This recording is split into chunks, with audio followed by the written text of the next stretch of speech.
guys. What? What's going on with me? Guys, can you see me? Can you? Oh no. What up, y'all? Alpha here, aka Random Black Guy, aka Chocolate Face No Makeup. And oh yeah, you're not gonna see my black ass on this review because I'm invisible. And I'm invincible indeed. Call this a perfect segue to my review for the film The Invisible Man.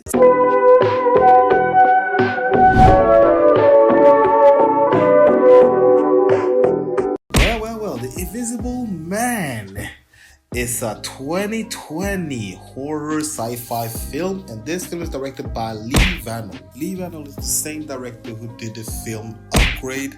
Upgrade to me is one of the best action films in a while. If you haven't seen Upgrade, please see it. Please, guys, I'm begging you. To me, it really surprised the hell out of me. And Leigh Whannell, he was one of the actors from Saw. He was one of the guys who were chained up. So I like Upgrade with a passion. So I was pretty excited for this film, but I wasn't excited because of the production. If you don't know, they were supposed to put this film in the dark universe. It was Universal's way to do a Marvel cinematic universe, but they failed really hard with that. And I am pretty excited because The Mummy sucked and it was the wrong way to introduce all of the other monsters. But I am pretty excited because I know Blumhouse took over this one. Leigh Whannell is responsible for directing this and also writing this. And this film is starring Elisabeth Moss, Aldis, Hodge, Storm Reed, and Harriet Dyer. And the plot of the film is that Cecilia, played by Elisabeth Moss, was abused by her ex-husband. After her ex-husband takes his own life and leaves her with his fortune, she suspects that his death is a hoax. After strange things happening, now she has to prove that she is being hunted by somebody nobody can see. So yeah, I was pretty excited for this film. The trailer was pretty awesome, to be honest, and I love Elisabeth Moss also. I think Elisabeth Moss is one of the best actors out there, especially after The Handmaid's Tale. If you haven't seen The Handmaid's Tale, please see it. I think that she kicks ass with that. Everything, the way she just, her expressions, the way she delivered her lines, the way she just moves, you really believe that she becomes every character that she is portraying, and I like her a lot. So I am pretty excited. And now I've seen this film, and I'm gonna be honest, guys, this film is really good. This is a nail-biting. It's not a horror film. It has a horror elements, but to me, it's mostly a thriller with some mystery in it. But to me, I like this film. I was pleasantly surprised with this film.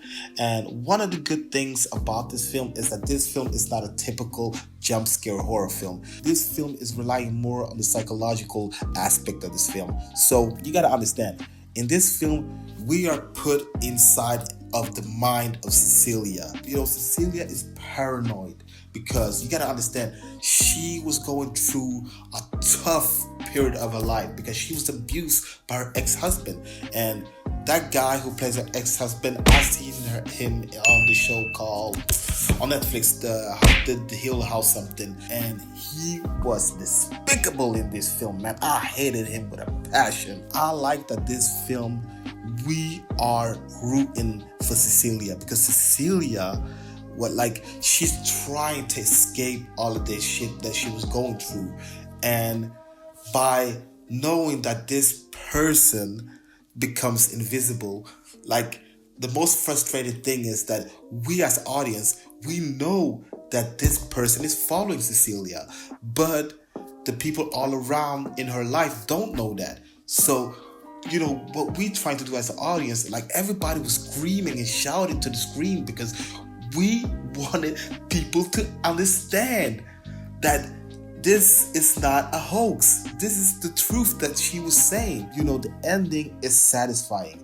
And when she becomes her own person and she kicks ass, you like, good job, finally. In my book, I think Elisabeth Moss can do everything. Like, she is one of the best actors out there. Once again, like, she is so freaking good in this film. This is her film. Like, she has to carry this film, and I think that she does a great job, man. She is the biggest accomplishment with this film. She put her heart, soul, sweat, blood, and tears to this film. Goddamn, she is really, really good. And also the directing by Leigh Whannell.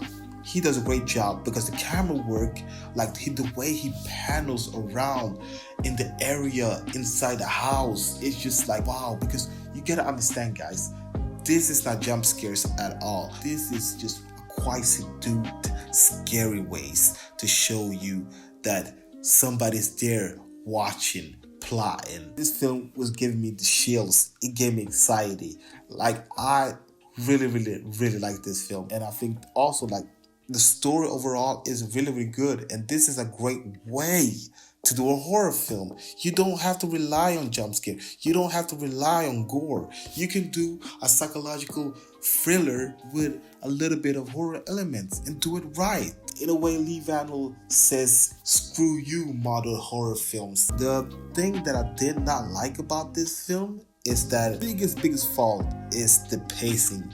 This film has a pacing issue, and to me the pacing issue, it shows especially between the second and third act.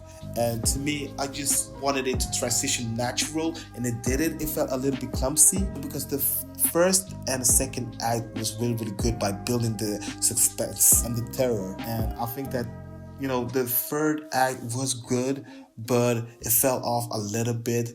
I wanted this to go a little bit natural with the transition as it did with the first and second act, but I understand because it has to end with a bang, and I think it did. This is an entertaining horror film that is well crafted and well directed. Guys, I recommend you guys to see it, man. And please, before seeing this, see also Upgrade. One thing I did not like about this film is that music can be a little bit too loud and it can distract you from this film a little bit. But if you already invested to the story and this film, you're probably gonna like this and you're not gonna be disturbed by it. So yeah, my rating of The Invisible Man, I give The Invisible Man 3.3 out of 5. Once again, I am really, really happy that this film succeeded in mostly all of the stuff.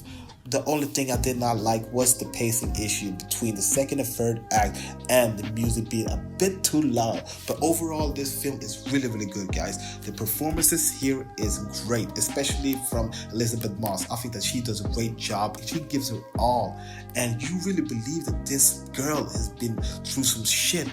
And the reward by the end of this film, it is so good. And Leigh Whannell's directing, he brings suspense into this film, and like this film gave me goosebumps. I was really, really scared because I think that this film overall does a great job by not giving us what the typical modern horror film does.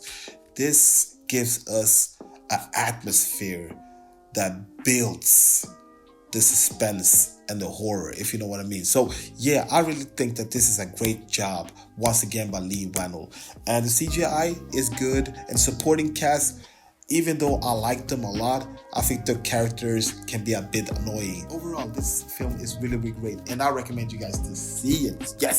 So yeah, 3.3 out of 5 for The Invisible Man. Overall, February has been great, man. I've seen some good films right now, and I am really, really happy that February delivered, man. So yeah. Anyways, guys, what do you think about The Invisible Man? Do you guys like it? Do you guys not like it? Write your comments down below and let me know. And don't forget to like, comment, and subscribe. And don't forget to click on the notification bell so every time I upload a new video, you will be the first to see it. My name is Alfie, aka the Invisible Random Black Guy, aka the coolest man alive, giving you a quick review for the film The Invisible Man. Until next time, guys, I'm giving you out there. Peace. Random Black Guy.